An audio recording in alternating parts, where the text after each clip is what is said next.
नमस्ते सदावत्सली मातृभूमि। इजराइल अपनी नौसेना की ताकत बढ़ाने के लिए जर्मनी से डकर क्लास की 3 पनडुब्बियां खरीद रहा है। ईरान के साथ अपनी दुश्मनी के बाद अब इजराइल की इस डील को काफी अहम माना जा रहा है।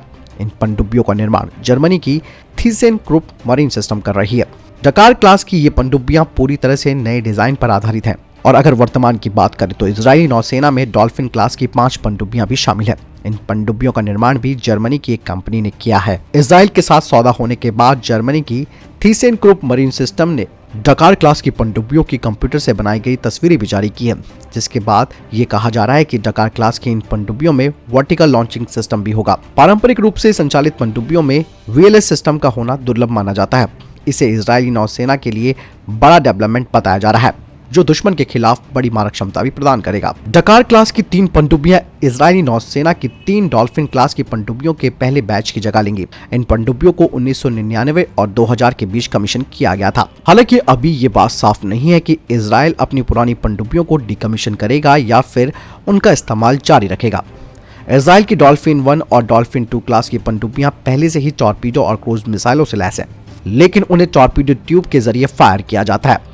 अब नई पनडुब्बियों में वीएलएस सिस्टम लगाए जाने से इससे अधिकतर हथियार और नई मिसाइलों को भी तैनात किया जा सकता है।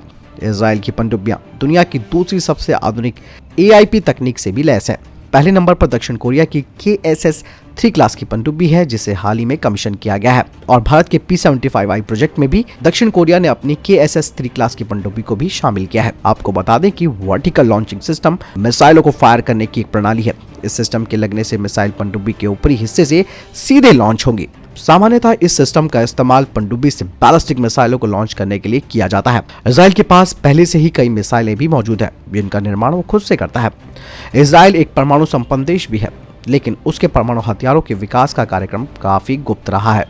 दोस्तों, इजराइल को इस बात का पूरा अंदेशा है कि आने वाली जो जंग है जो ईरान के साथ होगी वो नौसेना की जंग होगी। इसीलिए समुद्री ताकत को बढ़ाने के लिए इजराइल ने अपना पूरा ध्यान केंद्रित कर दिया है। इस सिनेरियो के बारे में दोस्तों और आपको क्या लगता है, आखिर इजराइल की रणनीति और क्या हो सकती है, मुझे कमेंट सेक्शन में लिखकर जरूर बताएं। मिलता हूं नए वीडियो के साथ। चैनल सब्सक्राइब करना ना भूलिएगा। नमस्कार, जय हिंद।